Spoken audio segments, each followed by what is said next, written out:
to join, and we will then start. Thanks for joining early. 1 second.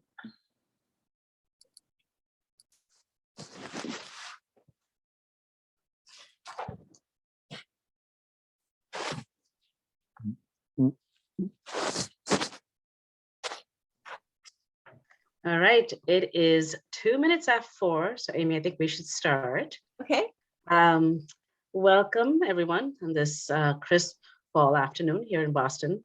I am Hepsi Fonseca. I lead the internship work stream for NI Foundation, and I'm so glad that all of you have taken this time to be here with us this afternoon. It's an information-packed hour, so I hope you stick around and learn something.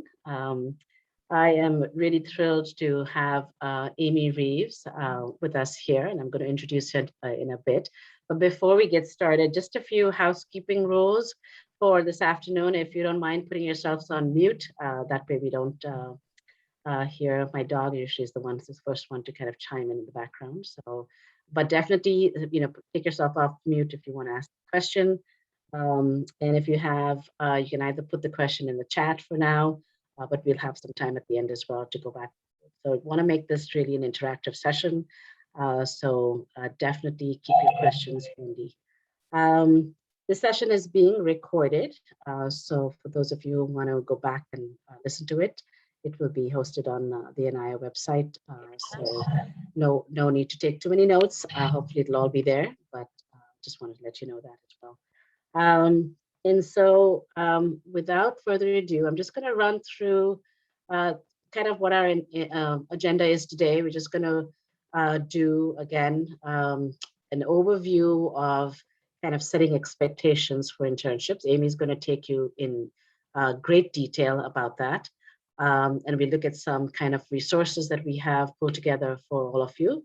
And then obviously, what are the next steps and Q&A, and we have a few more workshops coming out. But again, as I did want to introduce you to Amy. Amy Reeves is with us today.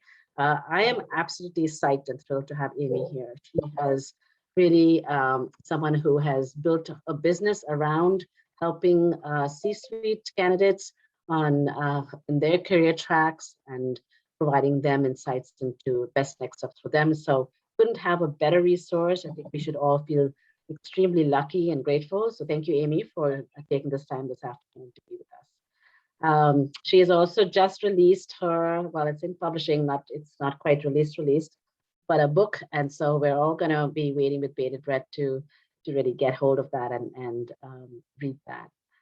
Amy obviously has, as you can see, a very a great background. She graduated from Wellesley College and also went to her MBA. So without further ado, Amy, take it away, and look forward to a great information session. Okay, thank you so much, Hepsi, and I'm happy to be here with everyone. My first love is helping college people. I had a difficult time getting a job out of college myself, and it's always why I started this. It's my first love. You can read all about it in my book. I won't take time to do it here, working is really fun. I don't want anybody here to be afraid of it. And there's so many interesting things to do. And I hope you all, I hope this can get you a start on really interesting careers. So that's my goal. And can I ask whoever is running things to put this into presentation mode so it looks a little bit better? And also I have the chat box open, and I would like to make this interactive, and I encourage people to put things in the chat. What I'd like everyone to put in the chat box, you can put it to me, just to me, or to everyone, is to let me know what your objectives are for this particular session. Also, if you prefer, or in addition to, for those who are mentees on the call, I'd love to know what particular field you're interested in, because I'm going to try to use some examples as we go through this, and I'd love to tailor examples to your particular field, whether you're interested in healthcare, finance, engineering, clean energy, that would be really helpful too. So if you can pop those in, I will look to those as we go through this. I'm gonna make sure I take my watch off so I can take a glance at it as we're going through this. Okay, so what we're going to do, internships tend to, okay, thank you everybody, tend to make people very nervous. So what I wanted to do is talk about what's good about them, what can be not so good about them, and how to think about them realistically. So that's what we're going to spend quite a bit of time doing. And then I'm going to turn it back to Hepsi and talk about what the resources are for you as part of the Anaya Tipnis Foundation, both as a mentor and as a mentee. Then we're going to have leave some time for Q&A specifically because this is going to be a self-supported model. We have resources for you, but also it's self-serve. So we're also then going to talk about the next seminars, which are going to be a lot more detailed. And this is one I just want you to listen to. And it's, again, to set expectation. What I really want you to get out of this is to just kind of take a deep breath and relax. And you'll see as we go through the material what I'm talking about. But then we're going to really do some pretty intensive work, and there'll be a lot of follow-up. This is when we're going to develop your tools to get your internship and your skills, which is going to be a lot about networking, a lot more detail on interviewing, and about something called an elevator pitch, which you probably know what that is, but we'll go into more detail. It's actually a lot more simple than you think. And we'll talk a little bit about what those seminars are, and then what you can do on your own in advance of that if you still are feeling a little bit like you want to get ahead of things. So if I can have the next slide. I'm sorry, I can't push this slide myself. Can somebody give me the next? Yeah, Amy, give me a second. I'm just trying to do, Okay. There we go. Okay, yeah, I think I talked about a lot of this, which I tend to do, but again, this is providing what we want to do is to put give you a realistic overview of internships, a realistic overview of how internships can help you in your career, familiarize you with the resources that will be available to you as being affiliated with the Anaya Tipnis Foundation, review the materials that will be covered in upcoming workshops, and address any questions you'll have on these topics. So yeah, I did cover that twice, but that's okay. Next slide. For some reason, my slides are not, let me see here, advancing. Let's see. Oh, here we go. Okay, great. So we'll go over the good, the bad, and the realistic, and we can move right on if that's okay.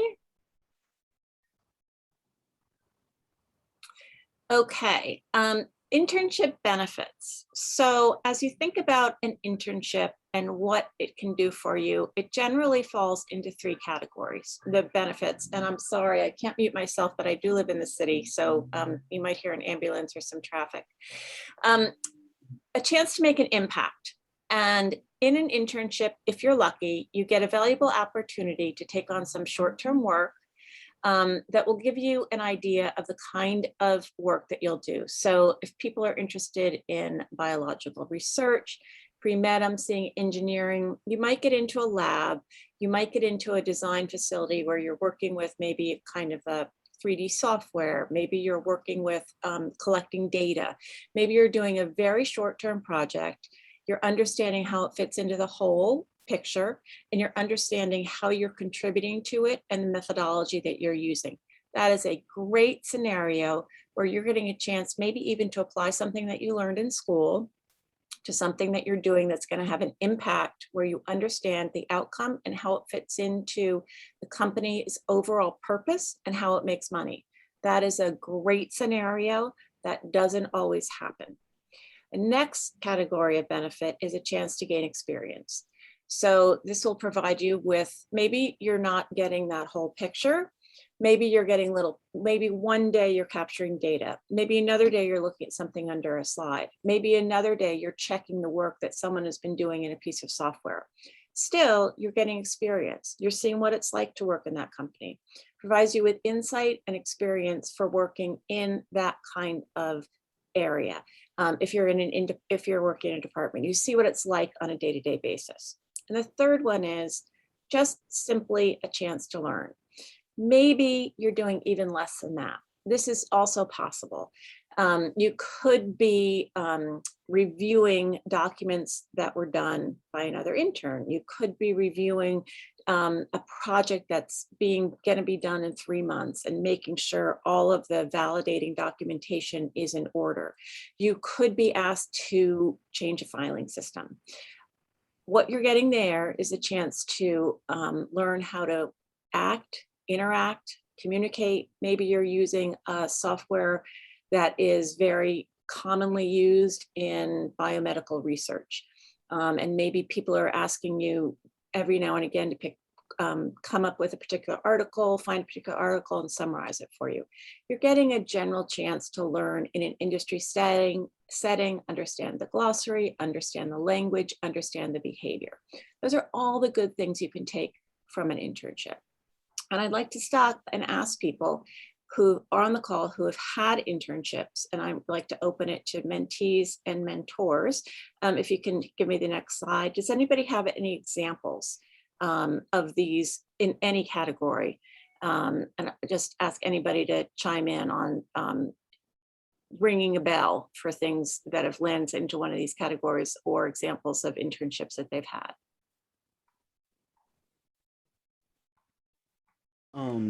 I did a LMK internship before. Okay, and what did they ask you to do? I worked kind of in a summer program, like kind of in an office setting. Like sort the papers for the parents, folded them, put in the envelope, kind of like office work type thing. Okay, and what did you feel you got? What were the benefits that you got out of it? I feel like the benefits is like I got to experience how it is to be like on like the back end of like the programs, because I did some programs myself, but as a student, you don't see with all the work that it goes into it. You know what I mean? Okay. There's so much preparations that goes into it for all the events that happens, because every event, you gotta notify, you gotta look for like where the event will be held. It's so much work that goes into it. That's great. And that's a really good insight. Jessica put into the chat that she's really interested in getting to know how to answer questions correctly in internship interviews. One of the most important question, there's 3 things you need to, I'm jumping ahead a little bit. There's 3 things you need to do in an interview for any job. First one is to prove that you understand what the job is. The second is to prove that you can do the job based on the skill set that you have acquired. And the third is that you want the job. And don't worry about writing that down, because I'm going to go over, you're going to hear it a lot. But Elton, is that, am I pronouncing your name correctly? Help me out with what you just said. Is it Ilton? Ailton. Ailton. Okay, I apologize. What Ailton just said was really good insight for pretty much any job, that there's a lot of complicated things that went into events in the office where he was. And there are 3 things I can tell you, whether it's in the job description or not, that any manager wants. They want somebody who is very well organized. And what you're saying, Ailton, is that you understood that there's a lot of organization required for that job. Also, every manager wants somebody with attention to detail. So I'm guessing that one of the things that you probably learned quickly was you did not want to put the wrong thing in the wrong envelope. So that's a really good learning to do. And then also that you're able to do things quickly, because everybody's going to want there's going to be at some point where everybody shows up and wants that you work for shows up and wants something in the next 5 minutes. And you have to do well under pressure to figure out who you need to do something for in 5 minutes and who can wait 15 minutes. So that kind of internship, even though it wasn't going to rock the world, it's really valuable insight into how an office works. And it gives you a chance to say, I worked in this office environment and I understood how much details matter. I understood how well being organized how much being organized matters, because this is the kind of task that I did, and I understood the impact it had on the events that we did. So that's a great example. I appreciate that. And Jessica, that's a little preview about when we get to interview questions. Anybody else? Okay, I don't want to be the only one talking the whole time, but I also don't want to spend too much time trying to draw you guys out. You want to move on a little bit? Oh, okay, we're already in. Okay, so this is the bad. Realistically, so we talked about all the great things that can happen in an internship. Realistically, your internship may only provide a small subset of the potential benefits, and that's okay. Internships, so across the three categories, a chance to make an impact. You may go into something and you may get an internship at Moderna and think, this is going to be great. I'm going to understand and maybe even be able to chance to work on the COVID vaccine or the next COVID vaccine. And it may end up through no fault of your own that you wind up changing a filing system or helping make travel arrangements for someone. And that's okay. It doesn't necessarily mean an internship is going to be something that people are really, really focused on making a good experience for you. And that's just the way it is. It varies across companies. This is just the way companies work. Some companies put a lot of effort into giving their interns a lot of great experience at the corporate level. But then when it gets down into the departmental level, people say, great, I definitely need somebody. But giving someone a task means they need to manage that task, and not everyone has the resources. So in February, might say, oh my gosh, we're going to have this project come through and we'll absolutely need an extra set of hands and eyes to help us with it. We'll be able to give an intern a meaningful experience. But by the time you show up in June, it's possible that project has been postponed or delayed or canceled or is sped up and already completed. So if you show up there and they don't have anything for you to do, it can be a chance for you to figure out something to do on your own. And we're going to talk about a little bit of that. So again, it doesn't always line up that you're going to have the best experience, but I want you to know that it's not because of you, and it's not because people don't want you to have a good experience. It's because companies can't always make the timing work to make it really good. And that's why it's important to think a little bit about how to make it the best experience for yourself and be a little bit proactive. And we're going to talk a little bit about that on the next slide, I think. Yeah, so again, I previewed myself. There are a host of reasons why internships are great and others are dull, none of which have to do with you. Again, cool work projects and internship timelines don't always align. Sometimes an office just needs things rescheduled or documents proofread. And also, again, as I said, interns are often assigned within an organization to managers and departments who are the most busy. Someone in HR, someone in the C-suite says, oh, let's give marketing an intern because they're always complaining about how much work they have and we weren't able to give them the budget to hire new people this year. But then if someone goes into marketing and they're all like, oh my gosh, I'm so busy, I don't have time to train you.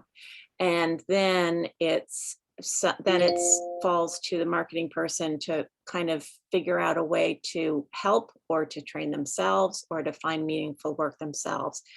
And what I'm saying is I don't want you to feel like you hear everyone else is doing incredibly meaningful work and you're pushing paper around, because that might happen and it's not your fault.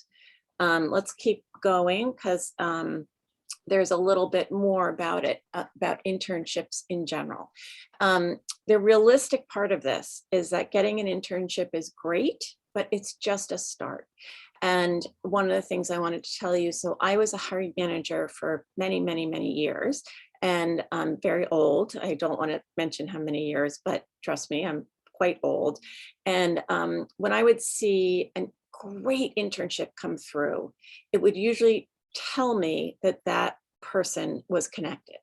So for example, if someone got a really sought after management training internship with IBM or General Motors, I knew that their parents were somehow connected there in all likelihood. So I didn't really count it that much. The most prestigious internship in the whole country, I think, is the NBC Page program. So I knew that whoever that kid was, they probably had somebody who was pretty high up in the network or the movie business. What matters is that if during that Page program or doing that IBM internship, the person made themselves stand out with an accomplishment. So maybe they redesigned the process for, so NBC Pages, I think, lead tours. Maybe they redesigned the process so that they could lead 2 extra tours and get more people in through the building. Or they figured out a way for performers to be able to move in and out of the building unseen by guests, which made them more comfortable, or something that made them stand out. That impresses me. So it's not so much what you're also going to learn, but also what you accomplish in it. So we're going to talk a little bit about, as we go through this, how you can make the most out of it, even if people don't necessarily have the time to train you in it. You're again, it's backing up a little bit. The internship may not deliver all that you hope, but it will be your responsibility to get more out of it. And then the next one is, sorry, I threw you a fast one there, Hepsi, if we can just go to the next one. Getting the most out of it for yourself. Learn what you do. This is just purely for yourself, because this is an exploration of what you do and don't like, and what you maybe do and don't want to do in a career. Learn what you like and what you don't like about what you're doing. If you come in for the morning and someone gives you a spreadsheet and a bunch of numbers and says, or data, and says, put these into a spreadsheet or get these out of the database. Here's a goal, get these out of the data warehouse. If you're a math major and you know how to do this, assuming, of course, and run these queries, tell me if there's any statistical differential, and you're like, oh my God, I know how to do this, but it's so boring. That gives you a pretty good clue about what you don't want to do. If, on the other hand, you really are excited about doing that, and that's a project you love, that's something that you can put a check mark by about something that you enjoy doing. Same with if you're asked to do a cold call, same with if you're asked to summarize articles, same if whatever the task is. What you want to do also is try to accomplish something, no matter how small. If you are asked to run through a number of articles related to an increase in the use of solar energy in the industrial category of power supply in states that have usage over industrial usage over certain kilowatt hours, and you do that, and it's used in a presentation for the CEO, you want to say that. And you want to say that it was used, all of your data was used, or some of it was used to support a case for moving more into solar production more marketing to industrial. So anything that says you understand the big picture, that you can add to your accomplishment. Another important one, very tactical, find someone who can act as a reference for you. If you can get a business reference when you're applying for a job out of college, that's a really good thing. So if you find someone who you're doing work for, who likes you, who knows you show up on time, you do your work, you don't have mistakes, they like what you're doing, that's pretty much gold. If you can come away with a reference as a result of an internship, then you're in really good shape. Also, you can start networking. We're going to talk a lot more about networking, but networking is kind of a word that gives people the heebie-jeebies, but it's, and I'll start speeding up a little bit, Hepsi, but it's a word that can give people the heebie-jeebies, but it's actually simply staying in touch with people. So just ask people if you can stay in touch, start a database of people's contact numbers and phone, and stay in touch with them regularly. Talk to them after they've left. after you've left, and just let them know how you're doing, what your next internship's going to be. Because if you want to go back into that industry, they're the people you might want to reach out to.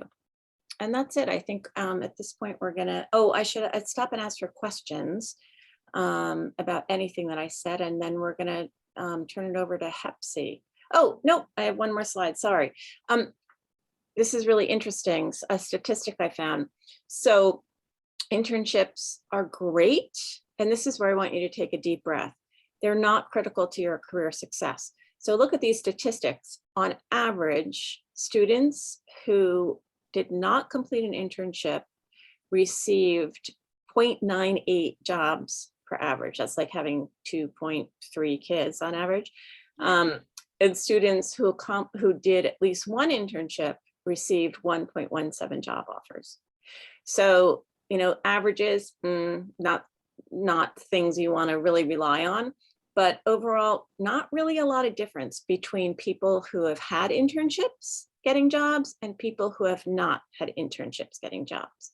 So if it's even before Christmas and you have people who are like, oh man, I've got the best internship, I'm already on top of this, and they try to make you feel like you are totally behind, take a deep breath, don't worry. It is, first of all, you're gonna get a lot of support from everybody on this call and lots of resources. Second of all, if it doesn't work out, you can still add a lot to your career from a real job, because having a strong work ethic goes a long way for any hiring manager. And if you look at the statistics, it's not the key to starting a great career, or certainly not having a great long-term career. So with that, I think that's my last one. Pepsi, is that right? Yeah, I think I'll so. turn it over to her. Yeah, and I wanted to just pick up on something you said, Amy, on the networking and just kind of doing something of value, because I'll kind of use my own example, having, you know, come here as an international student without a network really in this country. And I completed my graduate degree at the University of Denver, Colorado, and then moved to Boston. And someone said to me, so I was like, okay, where do I go look for a job? And everyone has to remember that those were the pre-internet days. Yes, I'm dating myself as well, but you know, we didn't jump onto websites to find opportunities. And someone said, use your network. And I'm like, what network? And I, you know, it's funny, but that there's one person I volunteered with who introduced me to someone else, and that person gave me a job. And it's just like, I just, you know, decided to just use my time volunteering, doing a project that was kind of important to the company at the time. They couldn't afford to pay me, and then, you know, the rest is history. So absolutely critical to just do something that you love and is of value, and then you can tell that story. So with that, I'm going to jump screens here. So excuse me while I try and figure this out. One of the things that I wanted to share with you, we have created a site on a shared site. It is, I'm going to share the link with you. Can you see my screen? Not as yet. Okay, let me see here. All righty, this is always the technology challenge, right? So let me go back here, share my screen, and there we go. So can you see my? Okay, great, wonderful, perfect. So this is a site that is going to be, it lives on our website. Rajiv does all the magic, making it happen. But basically, this is a resource where we're going to keep adding different things to it. One is, you know, the recording of this workshop will be added to the site. And then we also will add materials, resources, templates. So you can kind of hang on to this link, tag it and do your favorites and keep coming back to it. But what I have done is added one initial slide here, and I'm going to jump to the screen. Can you see my screen still? Someone give me a yay. Yes. Okay, perfect. So this is the list, and I'm going to try and scroll down this and move the image of everyone down here. Okay, so we've basically, what we've done is compiled a list of all the opportunities that we as NIAC Foundation have either past uh, mentees have taken advantage of or new opportunities that are coming in. So I just want to walk you through the organization of it. We have different categories of companies. So we have under organization type here, we have like the design, the consulting, the energy, the healthcare, the life sciences, the manufacturing and non-for-profits. Now, this is a resource that, again, these are opportunities that have come through either because people we know who work there or someone who has recommended that we kind of would like to work with the NIA Foundation. So a lot of these folks already know who we are. This is a resource that I think is something that you should all be looking at. I put a little blurb about what the company does, which business units, for instance, if you're a business major, or if you're an engineering major, or if you're in health sciences, obviously you want to kind of look through this and see what are the different opportunities that might be aligned to your interests. And then, what are the kinds of skills that they're generally looking for? This is, again, just meant to be an introduction. A lot of the information we've provided in how to apply, we've either put a direct link in, or you have here send the resume and cover letter to the foundation. The reason for that is if we have put that is that some of these opportunities are through personal connections with the foundation. So there are friends of the foundation or partner organizations of the foundation. And so if you are interested in them, just send us a note, flag it, and we will help support that, opportunity and submission of your resume for that internship. The one thing that I want to make sure that we kind of are very clear is that this is obviously not a comprehensive list of all the opportunities we can possibly put together, but it's a living document. So every time, I in fact have just added this, the top one, Gensler is someone we know there. They have a great program, so I have not reached out to them, but that's the contact that I already have, and definitely know what the process is. So we keep, the plan is to keep adding to this list, but also know that, part of what we're looking at is really to make this a collaborative process. If there's an organization that you're interested in from this list, great, we can work together and try and make that happen. But this should not stop you from looking at opportunities outside of this list as well. I mean, we want to make sure that we're using all the possible resources through Anaya, outside, your connections. If you've heard of an organization or a friend at school has been in an organization and has great things to say about their internship program, and you're wondering, how you can apply and also get kind of support in that process, by all means, flag that for us, flag that with your mentor, bring it to our notice, and we'll do anything we can to really help in, and kind of shepherd that process along. I know there were some engineering interests. We have a few there. Some of the companies that we've added recently, which again, I want to kind of call out. There's the first one, of course, is the Gensler, which I think is an exciting opportunity. They're an architect firm that is kind of worldwide. They have a great internship program. It's competitive, but we if anyone's interested in that, I'd be happy to work with them. We also have a bunch of new life science ones. These are, new small biotech companies that are in the Boston area.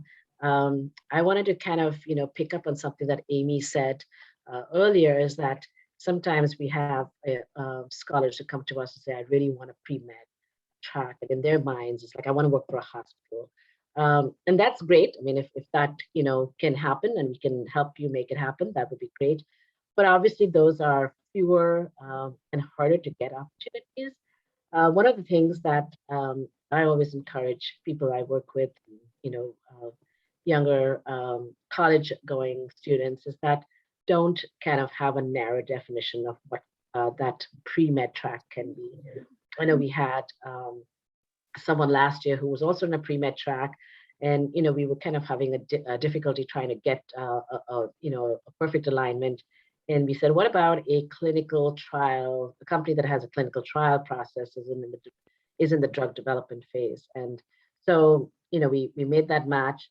And that internship went very well, because I think part of the whole process, as Amy was saying, is you get a perspective of what that clinical trial and drug development looks like. So even if you're in the pre-med stage, that's kind of helpful information and a helpful experience. So again, want to kind of think of it more broadly speaking, you learned something that you can apply and build your knowledge base, even if it's not a perfect match. I'm going to stop there and see if there's any questions on this list. But again, know that this is kind of a living document. If you see organizations that are not there and you would like to be, help with considering and putting your resume through, by all means, flag that for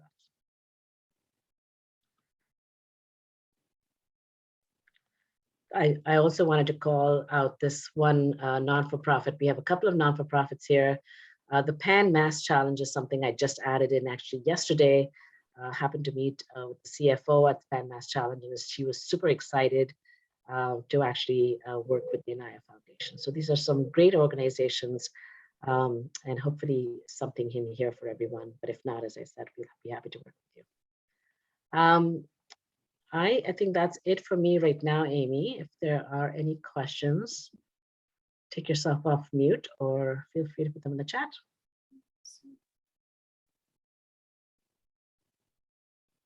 And I'm going to go try and find the deck again. Here we go.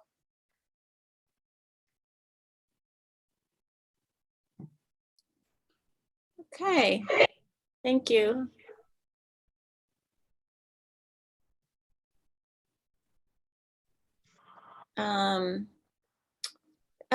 Can we talk about the timeline a little bit for Sure. those? Do most of those start in January? Yeah, I think most of the general timeline is submissions around the January timeframe, or they start to review. Some of them have like a rolling process, and some of them have a hard deadline. So I would just say, if you're interested, definitely take a look at it in the next, before the winter break. Flag which ones you want to apply to, and if there's new opportunities that you want to bring forward, let us know. We'll start digging into that. I can add that to, it's such a varied area, so we're not keeping track of every timeline, but if there are opportunities you say, okay, I want these three, we'll be sure to add some of those details in. And we do have some of those details already in a document somewhere else, and we could just put them onto this one. Okay, how does everyone feel about that list and the resources? Is there anything, other things people want to know?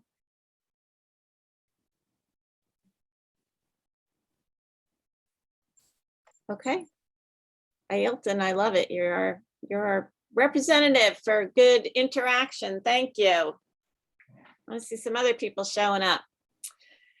Okay, let's see. This is, if you want to jump into what some of the other seminars coming in, Amy. I don't know. Yes. Yeah. Okay. Do you mind giving me back the presentation? Yeah. slide? Can you not see? Okay. Can you not see it? Yeah, it's it's distracting to see everything else though too. Got it. Okay. Just then presentation. Yeah. Yep. Okay. So here's where we're going to go from here. The process, as you know, is to identify these things, and your school will also help. So remember that we are only one resource, and your school is a resource as well. We certainly want to be the absolute best resource that we can, and we can also support you in any opportunities that you uncover on your own. Now that can be this school specifically. That can also be any resources that you find through networking. And again, networking is just talking to people about any people at school whose might know about companies, have worked for companies, or parents have worked for companies that might have opportunities in your field. Professors, certainly professors hire people. Certainly professors have former students that hire people. And if you know what you're interested in, I would just simply start mentioning it. It might be that everyone else is mentioning it too. It might be that they're not. I would see again what resources are available and just tell people. Anyway, you're going to have, here's what we're going to do in terms of skills that you can be used both at the internships that Hepsi went through that we're going to focus on for you through an IATIPNS, as well as the skills as what we're going to give you in terms of tools and skills. For tools, you're going to need a resume, and the resume is going to be 1 page. It's going to be focused on what skills you have, what you've accomplished in your life, and a little bit more structure around your education and your background, and things that you like to do. There's going to be a cover letter that's going to be templated. It's going to be 1 page. It's going to be kind of a lot of the same information, because the average time that a recruiter or a hiring manager looks at your resume and cover letter is an average of 6 seconds. So these are basically going to be a scream for attention. And there's going to be a summary about the best that you have to offer and why you want to offer it in this particular role that you're applying to. And it's going to, the cover letters and the resume are going to be largely templated, so you can get out as many as you can to as many internship opportunities as you can, because this is a numbers game. So we're going to try to get you to apply it to as many as you can. What the part that's not going to be templated for each one is we're going to cover how to insert something specifically about why you want that particular role. That's going to be at the beginning of the cover letter, and at the end of the cover letter, why you want something, why you want to work for that particular company. And it doesn't take a lot of research, but as I said at the did I say at the beginning? No, I didn't. The most important question you're going to answer in any interview is why you want that job and why you want that job for that company. So before you even apply to a job, I want you to be able to understand what that company does and why you want to go work there. And that links into what I've already talked about, which are the 3 things you want to prove in an interview, which I'm sure you don't remember, but I'm going to say it a lot. What you do, be able to prove that you understand what you do in the job, be able to prove that you can do the job based on the skills you have, and that you want the job, which is a lot of one that people forget, or they try to do it in an interview afterwards, but the decision's already made. And we'll talk a little bit more about that. The elevator pitch. An elevator pitch has 3 parts. It says what you want to do. It says why you're going to be good at it. And it says, can you help me? And the last one is networking skills, which is pretty much just saying your elevator pitch to anyone, anywhere, at any time, and asking if you can follow up if anybody has ideas. And you have a goal with networking. It's not just random talking to people. It's asking people, if I see an opportunity at your company, may I forward my resume to you and ask you to forward it internally, because that makes a huge difference as to whether you get an interview or not. You get put to the top of the pile if your resume comes in internally. And you know what? It shouldn't be anything you should be nervous about asking about, because sometimes people get paid money for that. People are happy to do it. Everybody remembers what it was like to be in your shoes, and everybody wants to help you. You just need to make it easy for them. Okay, so that's December 4th. And of course, we're not gonna be able to go over that in as much depth in that 1 hour, but we're gonna review the tools which you and your mentee will have. There's gonna be a lot of resources available on that webpage. If you wanna take a peek at some of the resources I have on my website, it's jobcoachamy.com. There are some worksheets for preparing for an interview. There are some worksheets about answering questions. And asking questions in an interview, which is just as important. I'm also going to be sending you some written information, as well as giving you a chance to ask questions for me, of me, as we go through this. In the next one, we're going to take those tools and develop some skills. We're going to talk about interviewing. We're going to talk about networking. We're going to talk about using your elevator pitch. We can do some case studies. We can do some mock interviews. So that'll be much less fraught with specifics, and it'll be a little bit more interactive, and you can bring your questions. And then the last one is making the most of your internship. That'll be in April. And it'll be practices for a great experience, how to get a reference, really going into depth about how you can create a good internship experience by proposing a project for yourself, if there isn't one forthcoming, ways you can be helpful, some things you just want to be sure and do. For example, when you're an intern, you can ask as many questions as you want for the first week or so, but you can only ask them once. Then you get annoying if you don't. So I'm going to recommend that everybody buy a little notebook and write the answers to questions down. Like if there's a code for the printer, if there's certain times of the day when doors lock and you can't get in again, if there's a code for the bathroom, all those things that are easy to forget, that you want to keep them around and not have to ask people multiple times. So just little things like that we'll cover. And some of these are going to be pretty detailed. Some of these are going to be more big picture. They're both really important. And the next slide, I think, is just opening it up to, some things you can do. Oh yeah, this is things you can do now. Now, basically the first part of this was, I wanted you to just take a deep breath and say, okay, and I don't have to feel freaked out that I don't have an internship yet. I don't have to feel freaked out that it's going to ruin my career, that it's going to ruin my chances of, getting into this honors course. I don't have to feel freaked out that everybody has an internship but me. It's okay. I just take the message from that you can take a deep breath. Here's what you can do in advance if you still are a little type A. I admit it. For right now, focus on getting the most out of your classes and doing well in your exams, period. That's going to be getting good grades is the best thing you can do right now for any job. If you want, ask around amongst your friends to see what they know about available internships. They might say, oh, somebody in the marketing department always gets an internship here. Go ask about it. So this professor always hires 2 students to do research. Ask about it. Go to your school's career website and see what kind of information and resources they offer. You don't even have to go show up and talk to somebody. Just go to the website. You're probably going to get a password and a username for the database they use. Might be Handshake is a really popular one.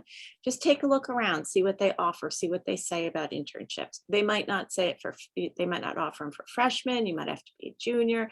Just take a look and see what the lay of the land is. Think about what you want. I mean, to some degree, this is what's available, but I want you to also think about what you want. What would be the perfect thing? And also what restrictions you might have. Are you going to need to work in a certain area or in a certain bus route? Are you going to have to be home at a certain time to take care of things for your family? What restrictions do you have? Can you work 5 days a week, 9 to 5? Can you not? Think about what's going to be right for you in a dream scenario, and then think about any firm restrictions you might have. And then if you want, these are all things you can think about in the shower or when you want to take a break from studying. Think about plan B. If it's totally possible an internship might not come through, and that's totally fine. So if that's the case, what do you think you might do? And there's probably some good options where you can learn those 3 things that I talked about that every manager wants, which is good organizational skills, performing well under pressure, and what was the third one that I said? I always forget it. I feel like that stupid guy who ran for governor of Texas. I forgot his thing. Good organizational skills, performing well under pressure, and there's one other one, but where you can get all of those is being a waiter. Or a waitress. I mean, that's really hard work. I always admire when somebody's done that. There's other ways to get those skills that people admire. You can do that. So that's that. And I think the next one is Q&A. Oh, okay. So this is this one. Keep this again. Yep. Yeah. Once again. And yep. So real quick, thank you, Amy, for that. I mean, it's so much great information I've been, as you're talking, there's so many, um, flashbacks of my own experience also come to the front. I think one of the things I just wanted to underscore was this whole idea of, feeling like you have to work in some big company with a big name. And I think that, it's as important to kind of just get good, valuable experience. Like you said, working with a professor and showing that you did some good research, as opposed to being stuck in a big biotech company, maybe in doing filing. I mean, way more valuable experience from that perspective than just having name recognition. So always kind of looking at it at what's meaningful to you and how you can get the most out of it. We do have a few minutes left, so I just wanted to wrap up by saying thank you to Amy. Huge thanks for taking this time to share this information. Amy is a very valuable resource for us, and so she will be around. If you have questions for her or for me on the internship opportunities, definitely here's the email. We have a general workshop email that we're going to try and consolidate all questions to. So it's workshops@anayafoundation.org. And so, definitely send a note there. And I think the other thing is before you end, and I don't want to end it here, but we'll jump into Q&A. Would love your feedback on this session, thoughts and ideas for upcoming sessions. I think Rajiv is going to post that link also in the chat. But just pause there, open it up for questions. If anyone wants to take themselves off mute, absolutely, we can do that as well. Please, questions.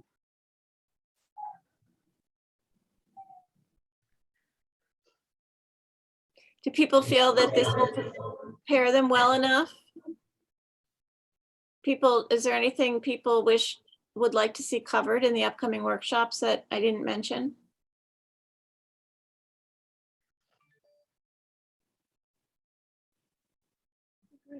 Sorry, I see a couple of questions in the chat. Oh, I don't see any.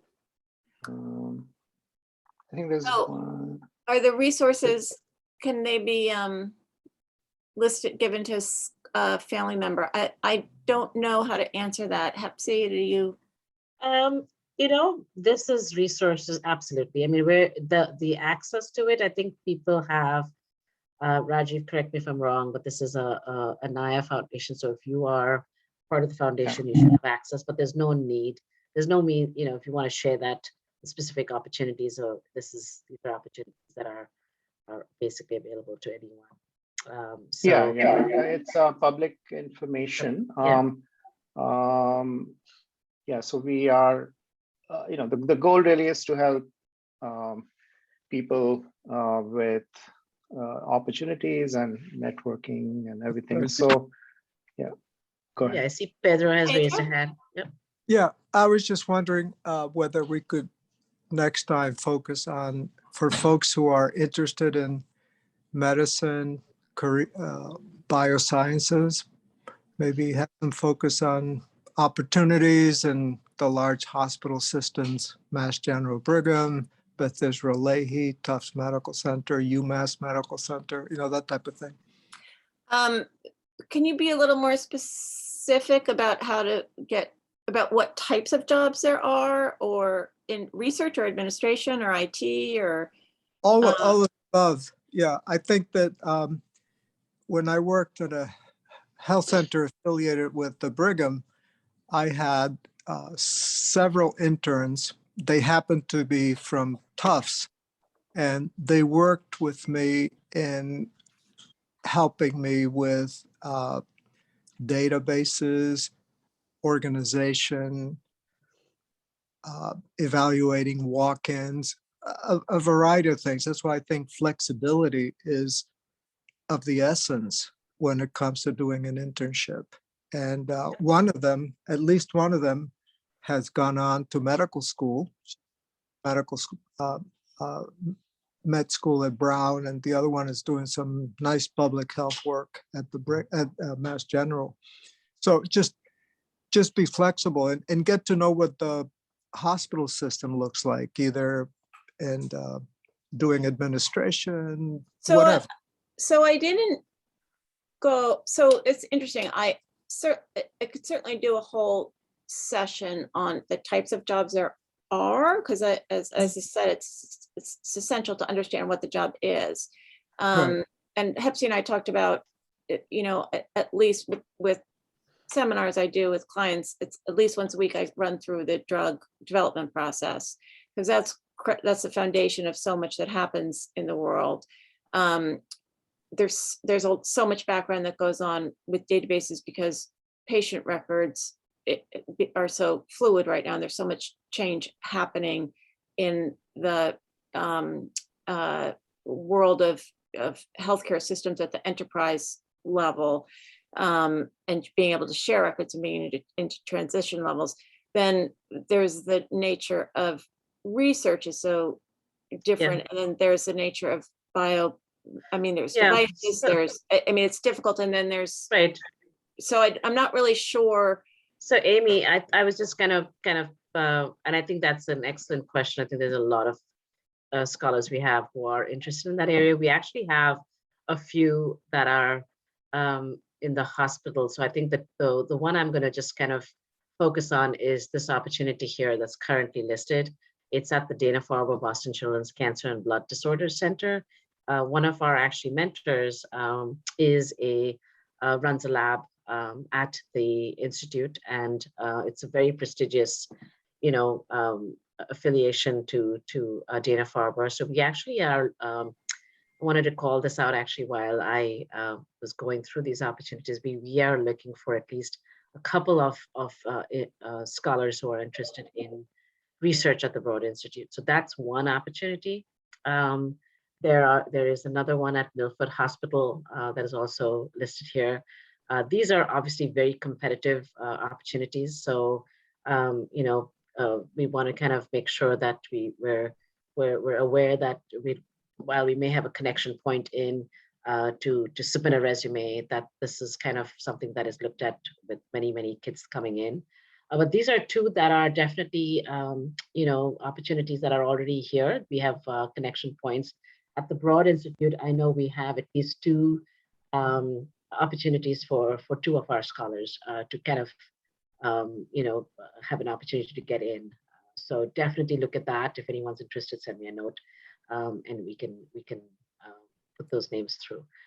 But as far as additional healthcare and hospital, I think we're obviously looking to expand this list. If either of you have a connection point that we can pick up at, absolutely, we'll be happy to do that. There's a lot of biotech here. There are drug research companies. They're not health systems, but they're definitely, again, in the medical stream, and should be of interest to a lot of folks who are looking at kind of the medical path.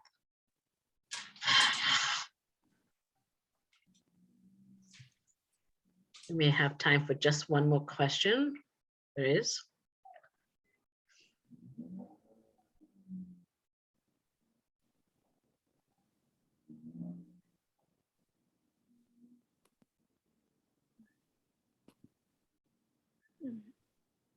All right, Kara. Let me unmute. Can you hear me? Yeah. Oh, okay, I thought it was unmuted. So my only real question is one of effort, sort of cost versus effort. Because my sense, and tell me if I'm wrong, is that a lot of like the hospital internships and the research internships are less likely to bring on people who've just completed their freshman year as opposed to sophomore or junior year. So Right. If we have students who are really, and I appreciate it that you said you got to do your work, go for those courses first. I'm just sort of wondering, as a mentor, how much to encourage that right now versus, staying the course in your classes and then perhaps just getting a job as a server or something that's a little less academic, but more likely with less effort. I just wanted food for thought on that from people who have experience there. A job description should indicate the level in something as technical, in something that's very technical, the level of skill that's required, and specifically coursework or year completed academically. So I would look to the job description first, and it should be there. Yeah, and I think generally you are right on point, Kara, because it's harder for a freshman to get those opportunities. But there are biotech companies, especially at the Mass Incubator, at the Boston Incubator. There's a Woburn Incubator. There's a Worcester Incubator. They are small biotech companies that are looking for help. So again, they're not necessarily always looking for juniors and seniors. But so I think it's a question of the fit as well. I wouldn't completely rule it out, is what I'm saying. Got it. Appreciate that. Thank you. So I know we're at time, and if we haven't responded to any other questions, we'll kind of circle back. Again, thank you all for taking time this afternoon, and a huge thanks to Amy, much appreciated. Enjoy the rest of your weekend and take care until our next session. Bye, everyone. Bye, everybody.